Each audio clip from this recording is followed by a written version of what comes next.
আসসালামু আলাইকুম, true news আপনাদের স্বাগত। আমরা আজকে চলে আসছি বাংলাদেশ ঐতিহ্যবাহী সেই পুরান ঢাকার বড় বাপের ছেলেরা যেখানে ইফতার করে। এখানে শবে বরাতের রোজা উপলক্ষেও দেখা যাচ্ছে প্রচুর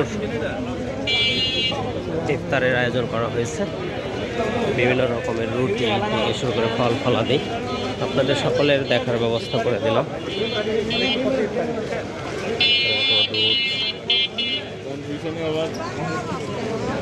খেজুর সহ প্রচুর মানুষের সমাগম।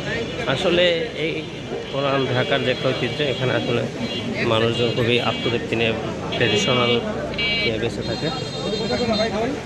সব কিছু মিলে এখানে যারা বাসিন্দা তারা সত্যি অনেক ভাগ্যবান, অনেক সুন্দর একটা জায়গায় বসবাস করে, তাদের জীবনের আত্মতৃপ্তিটা থাকে। অনেক বড় বড় রুটি দেখলাম যে একজন কিনে নিয়ে যাচ্ছে হয়তো গিফট দেওয়ার জন্য। তো সবাই ভালো থাকবেন, সুস্থ থাকবেন, আল্লাহ হাফেজ।